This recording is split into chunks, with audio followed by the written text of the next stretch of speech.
नमस्कार दोस्तों, आइए सुनते हैं मुंशी प्रेमचंद्र साहित्य सेवा सदन पार्ट 36। सदन जब घर पर पहुंचा तो उसके मन की दशा उस मनुष्य की सी थी जो बरसों की कमाई लिए मन में सहस्त्रों मंसूबे बांधता हर्ष से उल्लसित घर आए और यहाँ संदूक खोलने पर उसे मालूम हो कि थैली खाली पड़ी है। विचारों की स्वतंत्रता विद्या, संगति और अनुभव पर निर्भर होती है। सदन इन सभी गुणों से रहित था। यह उसके जीवन का वह समय था जब हमको अपने धार्मिक विचारों पर, अपनी सामाजिक रीतियों पर एक अभिमान सा होता है। हमें उनमें कोई त्रुटि नहीं दिखाई देती। जब हम अपने धर्म के विरुद्ध कोई प्रमाण या दलील सुनने का साहस नहीं कर सकते, जब हम में क्या और क्यों का विकास नहीं होता, सदन का घर से निकल भागना स्वीकार होता, इसके बदले कि वह घर की स्त्रियों को गंगा नहलाने ले जाए। अगर स्त्रियों की हंसी की आवाज़ कभी मर्दाने में जाती तो वह तेवर बदले घर में आता और अपनी माँ को आड़े हाथों लेता। सुभद्रा ने अपनी सास का शासन भी ऐसा कठोर न पाया था। आत्म पतन को वह दार्शनिक की उदार दृष्टि से नहीं, शुष्क योगी की दृष्टि से देखता था। उसने देखा था कि उसके गांव में एक ठाकुर ने एक बेरिन बैठा ली थी तो सारे गांव ने उनके द्वार पर आना जाना छोड़ दिया था और इस तरह उसके पीछे पड़े कि उसे विवश होकर बेरिन को घर से निकालना पड़ा। निसंदेह वह सुमन बाई पर जान देता था, लेकिन उसके लौकिक शास्त्र में यह प्रेम उत्तम अक्षम्य न था जितना सुमन की परछाई का उसके घर में आ जाना। उसने जब अब तक सुमन के यहाँ पान तक न खाया था। वह अपनी कुल मर्यादा और सामाजिक प्रथा को अपनी आत्मा से कहीं बढ़कर महत्व की वस्तु समझता था। उस अपमान और निंदा की कल्पना ही उसके लिए असन्ना थी जो कुलटा स्त्री से संबंध हो जाने के कारण उसके कुल पर आच्छादित हो जाती। वह जनवासे में पंडित पदम सिंह की बातें सुन सुनकर अधीर हो रहा था। वह डरता था कि कहीं पिताजी उनकी बातों में न आ जाएं। उसकी समझ में न आता था कि चाचा साहब को क्या हो गया है। अगर यही बातें किसी दूसरे मनुष्य ने की होती तो अवश्य उसकी जबान पकड़ लेता, लेकिन अपने चाचा से वह दबता था। उसे उनका प्रतिवाद करने की बड़ी प्रबल इच्छा हो रही थी। उसकी तार्किक शक्ति कभी इतनी सतेज न हुई थी और वाद विवाद तर्क ही तक रहता था तो वह जरूर उनसे उलझ पड़ता, लेकिन मदन सिंह की उदंडता ने उसके प्रतिवाद की उत्सुकता को सहानुभूति के रूप में परिणत कर दिया। इधर से निराश होकर सदन का लालसा पूर्ण हृदय फिर सुमन की ओर लपका।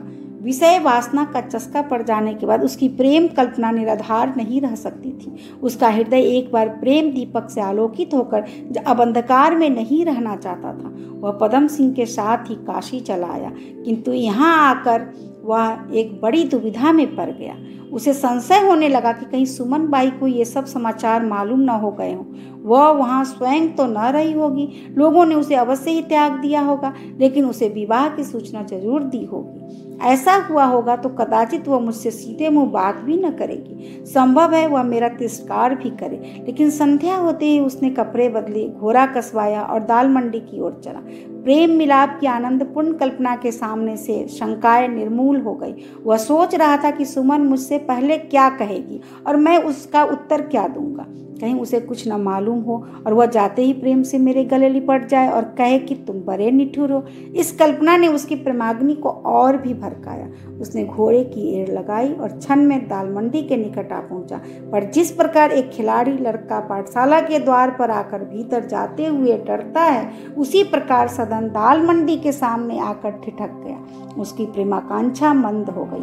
वह धीरे धीरे एक ऐसे स्थान पर आया जहाँ से सुमन की अट्टालिका साफ दिखाई देती थी। यहाँ से उसने कातर नेत्रों से उस मकान के द्वार की ओर देखा। द्वार बंद था, ताला पड़ा हुआ था। सदन के हृदय से एक बोझा सा उतर गया। उसे कुछ वैसा ही आनंद हुआ जैसा उस मनुष्य को होता है जो पैसा न रहने पर भी लड़के की जिद से विवश होकर खिलौने की दुकान पर जाता है और उसे बंद पाता है। लेकिन घर पहुंचकर सदन अपनी उदासीनता पर बहुत पछताया।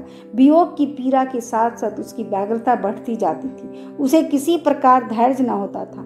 रात को जब सब लोग खा पी कर सोए तो वह चुपके से उठा और दाल मंडी की ओर चला। जाड़े की रात थी, ठंडी हवा चल रही थी। चंद्रमा कोड़े की आड़ में आँख झांकता था और किसी घबराए हुए मनुष्य के समान सवेग दौड़ता चला जाता था।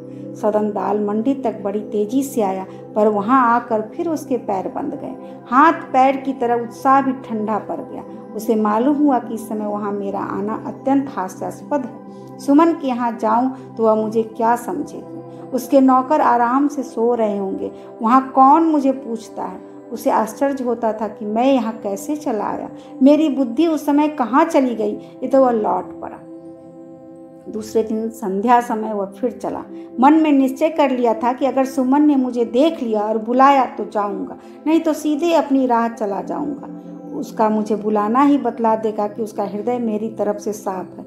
नहीं तो इस घटना के बाद वह मुझे बुलाने ही क्यों लगी। कुछ और आगे बढ़कर उसने फिर सोचा, क्या वह मुझे बुलाने के लिए झरोरे के ऊपर बैठी होगी। उसे क्या मालूम है कि मैं यहाँ आ गया या नहीं। मुझे एक बार स्वयं उसके पास चलना चाहिए। सुमन मुझसे कभी नाराज नहीं हो सकती, और जो नाराज भी हो तो क्या मैं उसे मना नहीं सकता। मैं उसके सामने हाथ जोड़ूंगा, उसके पैर परूंगा और अपने आंसुओं से उसके मन का मैल धो दूंगा। वह मुझसे कितने ही रूठे, लेकिन मेरे प्रेम चिन्ह अपने हृदय से नहीं मिटा सकता। आह, अगर वह अपने कमल नेत्रों में आंसू भरे हुए मेरी ओर ताके तो मैं उसके लिए क्या न कर डालूंगा। यदि उसे कोई चिंता हो तो मैं उस चिंता को दूर करने के लिए अपने प्राण तक समर्पण कर दूंगा। तो क्या वह इस अपराध को क्षमा न करेगी। लेकिन ज्यों ही वह दाल मंडी के सामने पहुंचा, उसकी यह प्रेम कामनाएं उसी प्रकार नष्ट हो गई जैसे अपने गांव में संध्या समय नीम के नीचे देवी की मूर्ति देखकर उसकी तर्कनाएं नष्ट हो जाती थी। उसने सोचा, कहीं वह मुझे देखे और अपने मन में कहे, वह जा रहे हैं कुंवर साहब, मानो सचमुच किसी रियासत के मालिक हैं। कैसा कपटी धूर्त है। यह सोचते ही उसके पैर बंध गए, आगे न जा सका। इसी प्रकार कई दिन बीत गए। रात और दिन में उसकी प्रेम कल्पनाएं जो बालू की दीवार खड़ा करती, वे संध्या समय दाल मंडी के सामने अविश्वास के एक ही झोंके में गिर पड़ती थी। एक दिन वह घूमते हुए क्वींस पार्क जा निकला।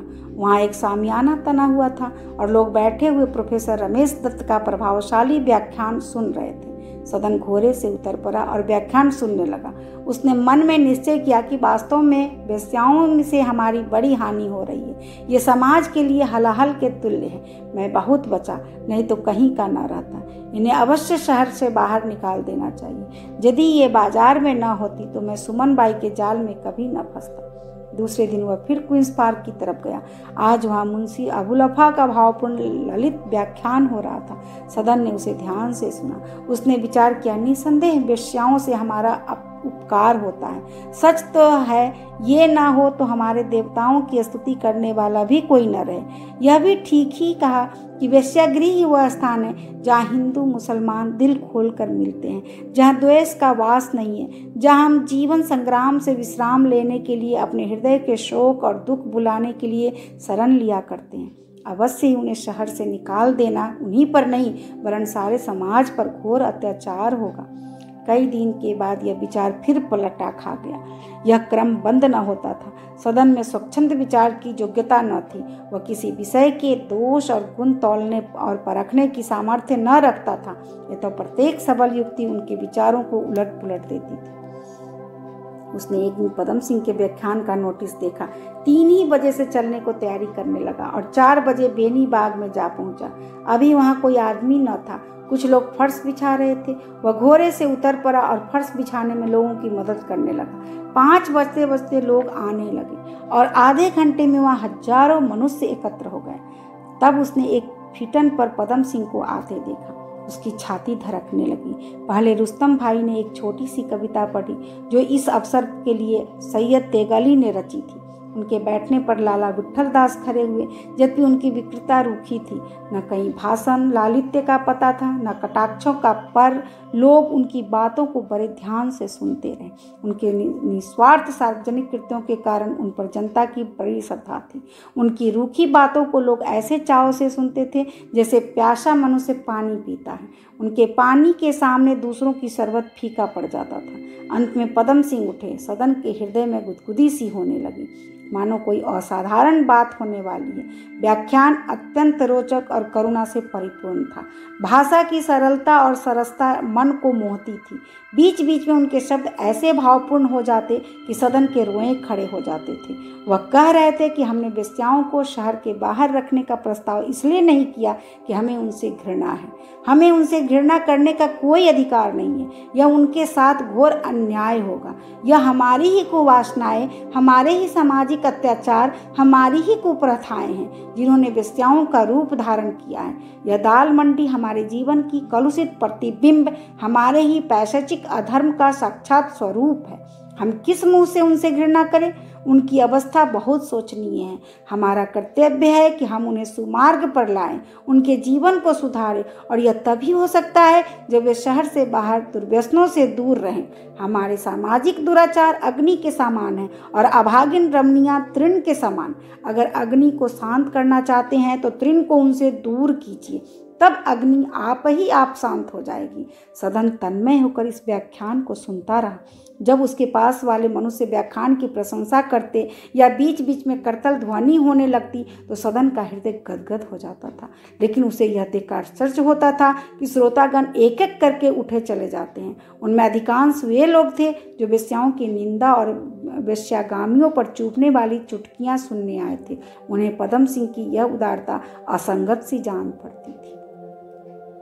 अभी आप सुन रहे थे मुंशी प्रेमचंद्र साहित्य सेवा सदन पार्ट 36। धन्यवाद।